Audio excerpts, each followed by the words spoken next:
Eto na mga kabasketball, college team muntik ng talunin ang isang PBA team na may kasama pang import. Coach Tim Cone gusto nang makasama ang bagong naturalized player ng ating Gilas Pilipinas sa darating na November, at NBA at FIBA posible raw sundan ang 4-point shot ng PBA. Pero bago yan, huwag kalimutan mag-like at mag-subscribe bilang pagsuporta. Kanina nga mga kabasketball, sa naging laban ng Rain or Shine at ng Lasal dyan nga sa Kadayawan Tournament, ay muntik na ngang talunin ng Lasal isang college team. Ito ang isang kupunan dyan sa PBA. Sa katunayan mga kabasketball, last 2 minutes lamang pa ng tatlo ang Lasal, no? 105-102 courtesy of 6 straight points ni Kevin Tiambao. Yun nga lang, nagkaroon ng isang magandang layup etong dati ring player ng Lasal na si Andre Carakot, at nasundan pa yan ni Aaron Fuller ng isang shortstop. 42 seconds yung nalalabi sa oras, kaya nanalo sila dito nga sa laban. Pero isa lang yung lamang mga kabasketball, at naglaro na nga rin dito eto nga si Mason Amos, at yung highlights nung laro, isa sa mga highlights ay yung banggaan etong si Bo Belga at Kevin Tiambao. So talagang maganda itong naging laban ng isang UAAP team saka ng isang PBA team. Sa ibang balita mga kabasketball, umaasa naman si Coach Tim Cone na makakasama na ng Gilas Pilipinas itong kanilang bagong naturalized player na si Benny Boatwright. Dito nga yan sa report ni Ruben Tirado ng Spin.ph. Kasi alam naman natin na si Benny Boatwright itong ang papalit kay Justin Brownlee sa mga susunod na panahon.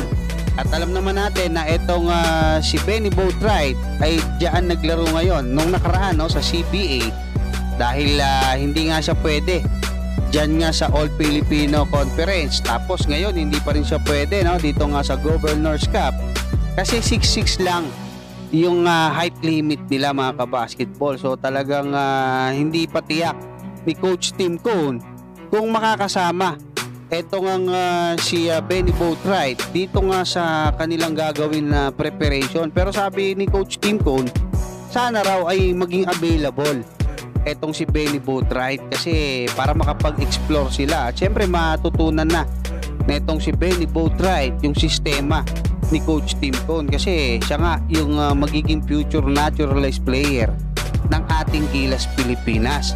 At speaking of PBA mga kabasketball, matindi itong naging statement ng PBA team owner ng Blackwater Bossing, no, na itong si Mr. C mga kabasketball, kasi sinasabi niya na babaguhin talaga ng gusto drastically mga kabasketball ng 4-point shot itong dynamics ng basketball games.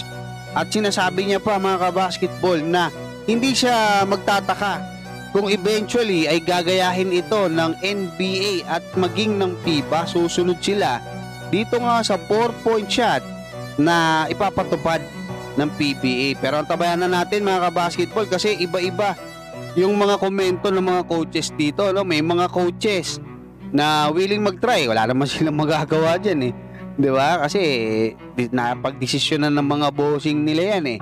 At maging si Coach Yeng, no, na madalas nakikitaan natin or nagsasalita ng mga pagtutol sa ilang mga bagay dito sa PBA, gusto niyang itry mga kabasketball.